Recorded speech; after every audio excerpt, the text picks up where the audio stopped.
On early edition at 6 tonight, the ripple effects from the deadliest Ebola outbreak on record continues around the world. Some people infected with the disease are improving after taking an experimental serum, while Korean companies scramble to pull out employees from West Africa. A three-day truce brokered by Egypt between Israel and Hamas goes into effect. Hopes rise for a prolonged ceasefire. And two former sex slaves of Japan during wartime. They are survivors, of course. They go to the U.S. to commemorate a monument in honor of them and other victims, and also meet with high-level U.S. representatives to raise awareness of the unresolved issue. We have these and more coming up next.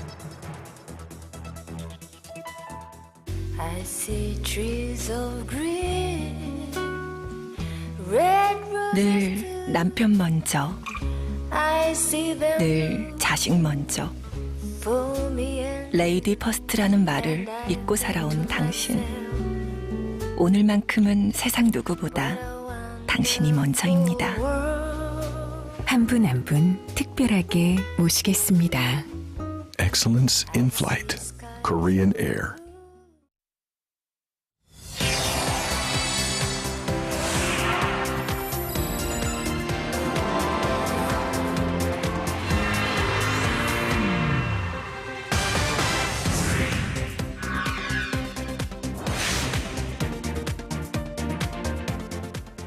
It's Tuesday, August 5th here in Korea. You're watching Arirang News. I'm Na-hyun Kyung. And I'm Daniel Chen. Thank you for tuning in.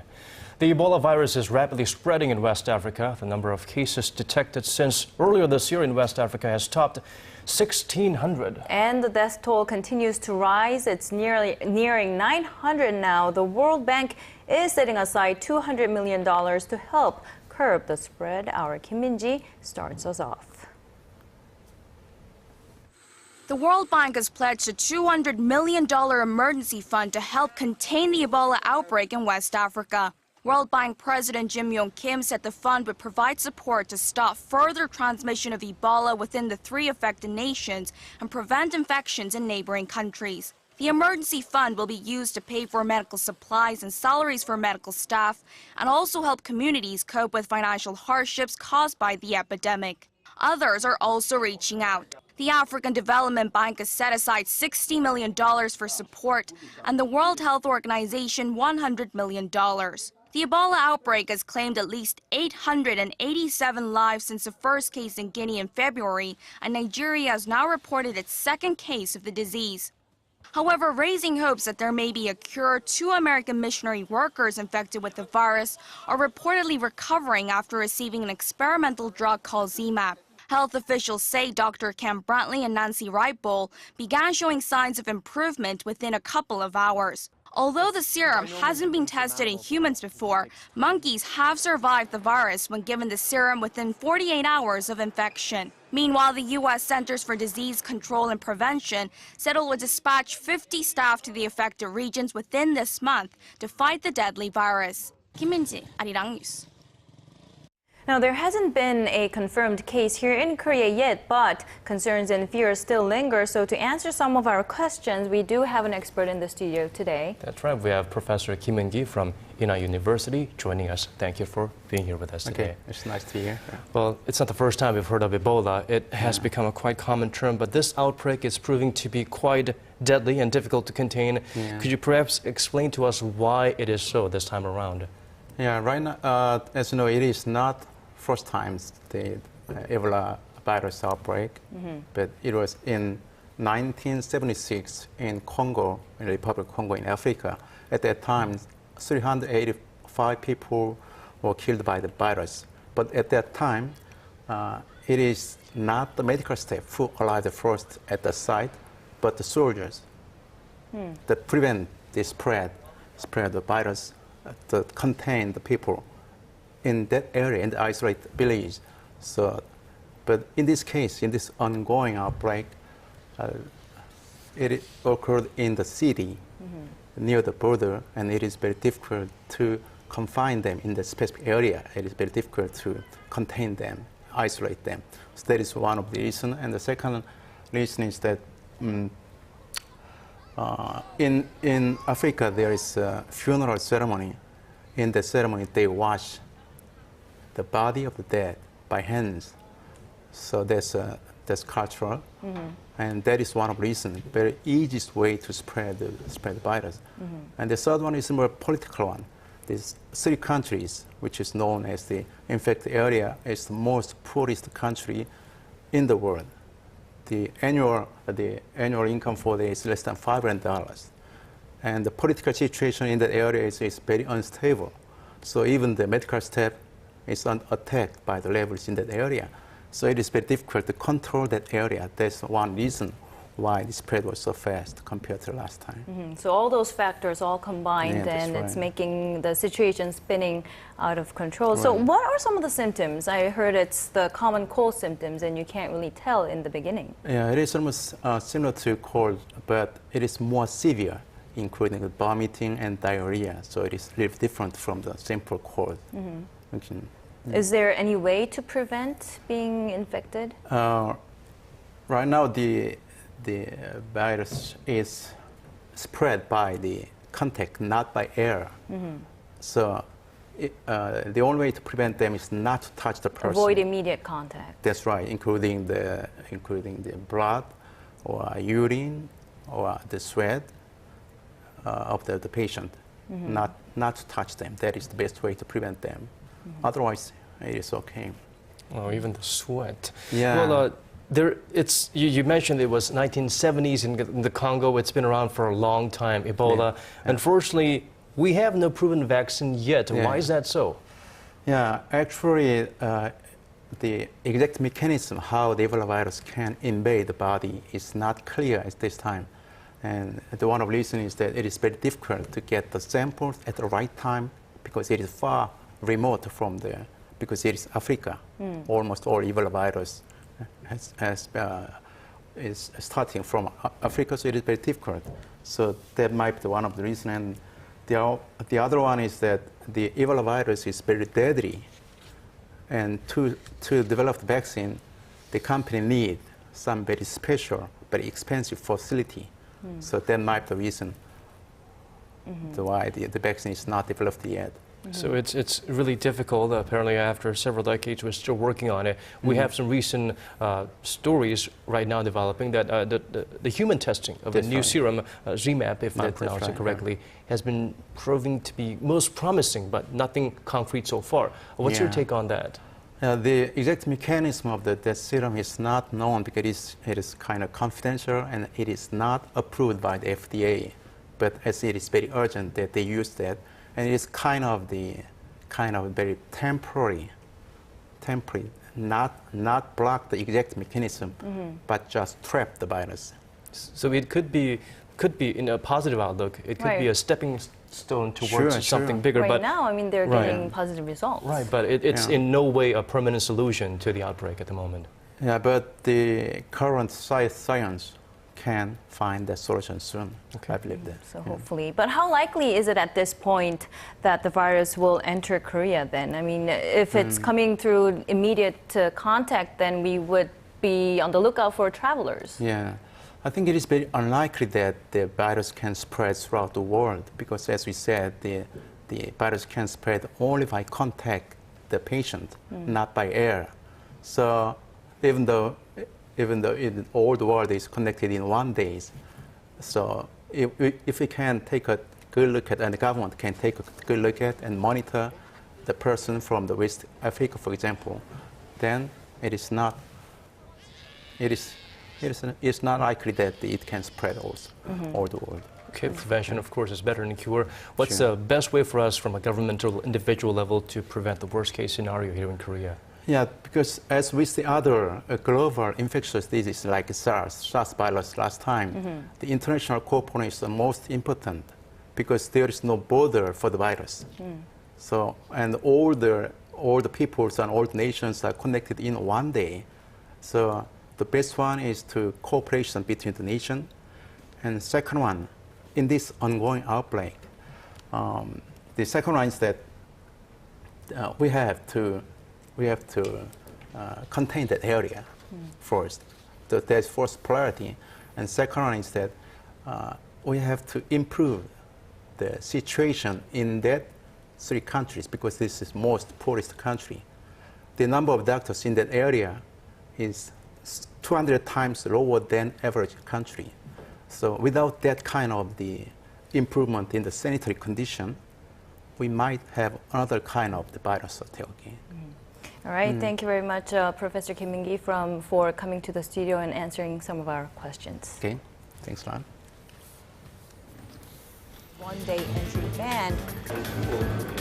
77. Digging deeper, getting to the bottom of stories that impact your life. Talking with you on air and online.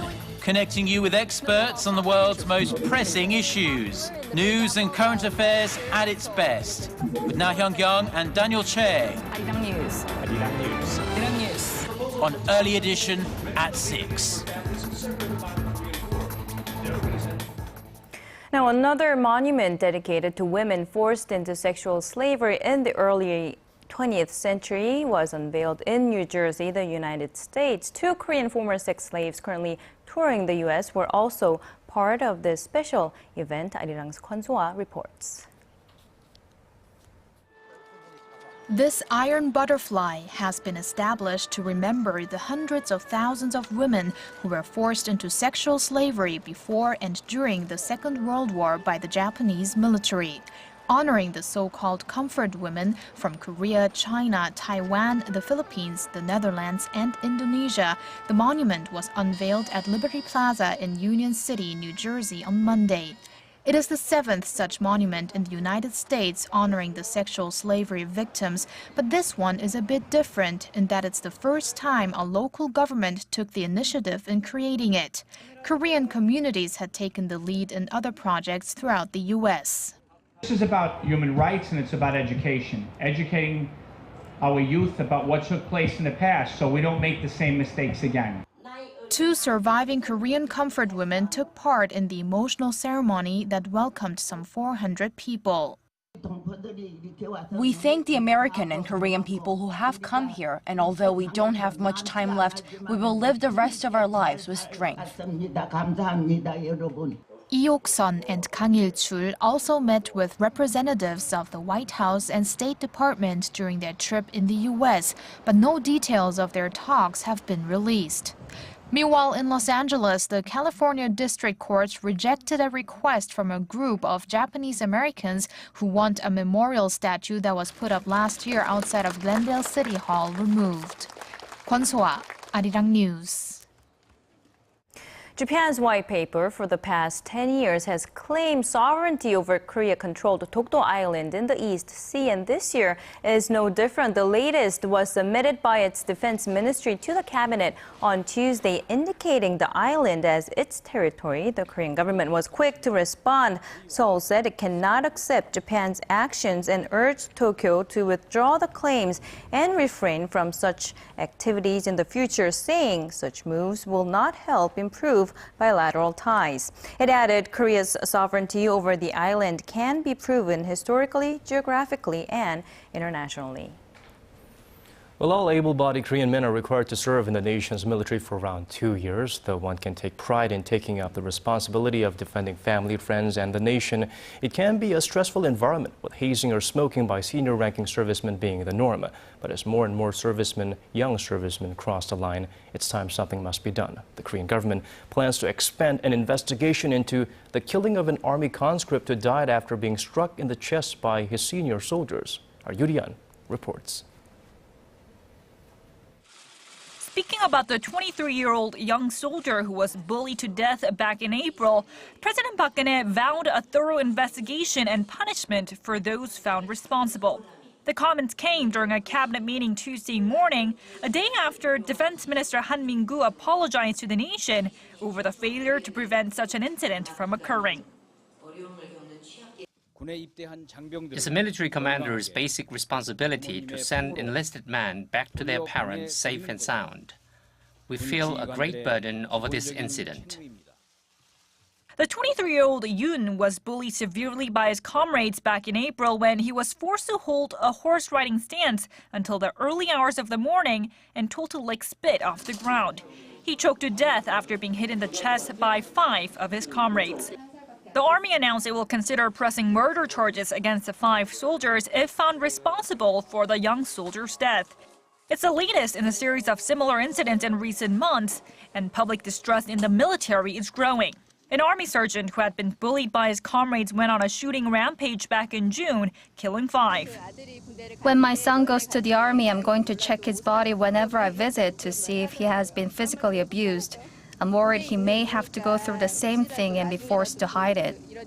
Harsh military practices and a distorted rank-based culture which seniors can use to abuse junior enlisted soldiers has long been prevalent in the military.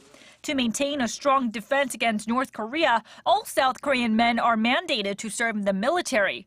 But the recurrence of abuse-led deaths has the nation deeply worried about the safety of their sons. Yurian, Arirang News. Moving on to a different story, following last month's by-election defeat, Korea's main opposition party has been left without a leader and is not likely to have one until next year's party convention. For the time being, the party's interim leader, Park Young-sun, held a press conference today. Our National Assembly correspondent Kim Minji reports. Park Young-sun, who is serving as both the full leader of the main opposition New Politics Alliance for Democracy and the interim chief of its emergency committee, has been tasked with rebuilding and reforming the party. The committee will carry out a set of reforms until a new leadership is selected early next year.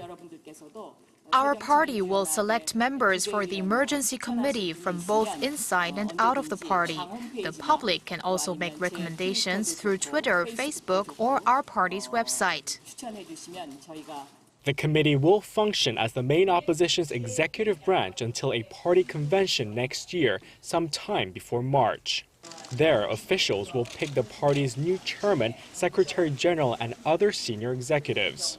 In her new role, Park, a 3-term lawmaker, is faced with the arduous task of finding a way to unify different factions within the party and forging a new path. The future of the New Politics Alliance for Democracy depends on how well we extricate ourselves from old customs and old politics. The pro-Nomuyon arm once held the lion's share of power, but was weakened following the defeat of former presidential hopeful Moon Jae-in, a key pro-North figure, in the 2012 presidential election. Pundits say that the pro-North faction is now likely to make a comeback. The main opposition party has been in a state of turmoil since its defeat in last week's parliamentary by-elections. The party won just 4 of the 15 parliamentary seats up for grabs, prompting party co-leaders Kim Hang-gil and An Chol-soo to step down to take responsibility. Kim Minji, Arirang News. Now, another ceasefire has been called by Israel and Hamas amid the ongoing conflict in Gaza. The 3-day truce proposed by Egypt started on Tuesday, 8 a.m. local time. Our Connie Lee has the details. It's a 3-day ceasefire on the Gaza Strip starting Tuesday. After nearly a month of fighting and multiple broken truces, Israel and Palestinian groups, including Hamas and Islamic Jihad, have agreed to a 72-hour ceasefire proposed by Egypt. Hamas informed the Egyptians that it agrees to the 72-hour truce. The Israeli occupation forces should withdraw outside the border. With previous truces falling through, often within a matter of hours, there's understandable concern about whether this one will last. Israel will honor the ceasefire, as agreed to, and negotiated through the Egyptians. We'll be watching Hamas very closely. If Hamas violates this ceasefire, so Israel is prepared to respond. To negotiate a longer-term deal, Israel and Palestinian groups also agreed to attend talks in Cairo with Egyptian mediators. The ceasefire deal comes after Israel's declaration of a 7-hour pause in the fighting on Monday. However, Palestinians accused Israel of breaking its own truce. Gaza's health ministry says Israel fired missiles at a house in a refugee camp in northern Gaza, killing at least 3 people, including an 80-year-old child. Israel says several rockets were fired from Gaza during that truce. This operation is really taxing my soul. It's making me lose my humanity. I consider myself a liberal, but it's hard to stay very liberal when people are raining rockets on you every day. More than 1,800 people, overwhelmingly Palestinian civilians, have been killed and nearly 2 million people displaced since the fighting started 4 weeks ago. Connie Lee, Arirang News. And rescue efforts are underway in the Yunnan province of China, where a 6.1 magnitude earthquake struck this past Sunday. 32 people have been rescued from the piles of rubble, including a 5-year-old boy who came out alive. Tens of thousands of emergency personnel are searching for more survivors. The brunt of the damage was felt in Ludian County, where more than 400 people are feared dead. Some 12,000 homes also collapsed in the quake. Now, Beijing has allocated some $97 million for the relief mission as the China Earthquake Administration placed its response level at its highest on Monday. Hundreds of aftershocks were recorded in the region as heavy rain and thunderstorms are forecast for days. Now, Argentine authorities have launched an investigation into its 2 holdout creditors that it's in a legal battle with. The head of Argentina's Securities Commission reportedly said the agency had asked its U.S. counterpart for information on the trade of Argentina's sovereign debt and credit default swaps. The Buenos Aires government speculates the 2 holdout hedge funds used insider information to manipulate markets.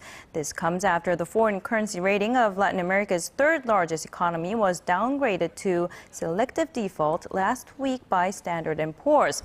Argentina at present cannot pay other creditors because of a U.S. court ruling last month which said no creditor can be paid unless the 2 so-called holdout creditors are paid as well. In the tech realm, Samsung Electronics is losing ground to local manufacturers in 2 of the world's biggest developing countries. U.S.-based market researcher Canlis says China-based Xiaomi sold around 15 million units domestically during the second quarter of this year, good enough for 14% of the Chinese market and 2 percentage points higher than Samsung's mark. It's a similar story in India, where local manufacturer Micromax has a leg up on Samsung by the same margin. This according to Hong Kong-based researcher Counterpoint. The nation's largest ever personal data leak earlier this year is prompting changes. Starting this Thursday, companies and websites will no longer be allowed to collect resident registration numbers, which are routinely required to log into websites for financial transactions. The Home Affairs Ministry says it's part of efforts to prevent identity theft and the loss of personal information. Violators will be subject to fines of up to nearly $30,000. The news measures come after nearly 20 million customers of the nation's 3 major financial institutions had personal data leaked earlier this year. Kakao, which dominates Korea's messenger application market, is not content with where they are. They're aiming to expand into various businesses, from e-commerce to a mobile call taxi service. The move comes as the company searches for its next growth engine. Our Hwang Ji-hye tells us more. With its nationwide user base, Korea's largest mobile messenger app, Kakao, is striving to break into new businesses. In order to provide an online credit card payment service starting next month, Kakao has already reached partnerships with 9 credit card companies, including Shinhan Card and KB Kookmin Card. The service will allow users to make easier payments when they purchase goods on online shopping malls, just like PayPal. It's not the only e-commerce business that Kakao is trying to dive into. Another service dubbed Bank Wallet Kakao will allow users to transfer up to almost $100 a day to other Kakao users. The service is set to be introduced in September in conjunction with 15 local commercial banks. Kakao is also pondering whether to enter the call taxi service market. The service will assign the nearest taxis to users and also let them pay their fare with its e-wallet service. Experts say the plans show Kakao's aspiration to grow as an information and lifestyle service platform. It also points to Kakao's efforts to diversify its profits. Currently, Kakao's sales are heavily dependent on its Kakao game service that combines online mobile gaming with its free instant messaging app. Almost 80% of the company's sales came from the service last year. Hwang Ji-hye, Arirang News.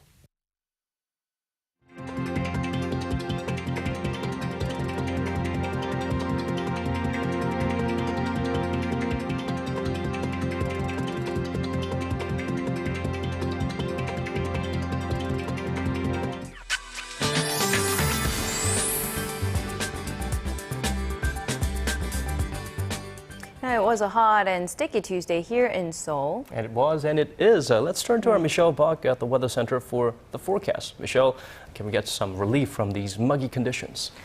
Good evening. We are going to have to stick it around for a while. On top of the high humidity, we're also getting high levels of fine dust here in the capital. So right now, it's best to stay indoors if you can. And similar weather conditions is expected tomorrow with cloudy skies and high temperatures. Now, however, rain is also in the forecast in the central and the southern regions from the morning until late in the afternoon. And meanwhile, Typhoon Halong is expected to pass through Okinawa, Japan on Friday and then hit Kyushu, affecting the southern regions of Korea by the weekend. Now going over to our temperature readings. Seoul will top out the Wednesday morning at 24 and reach up to 29 in the afternoon. Meanwhile, the southern cities such as Daegu and Busan will top out at 33 and 30 degrees. Now moving over to other regions, Jeju Island tops over to 30, while Dokdo and Mount Kumgang both tops to 28. Well, that's all for now. I'm Michelle Park and have a wonderful evening. Thanks for that. We do thank you for watching. This has been Daniel Che. And I'm Nai Han-kyung. Right. And Daniel and I will be back with more tomorrow.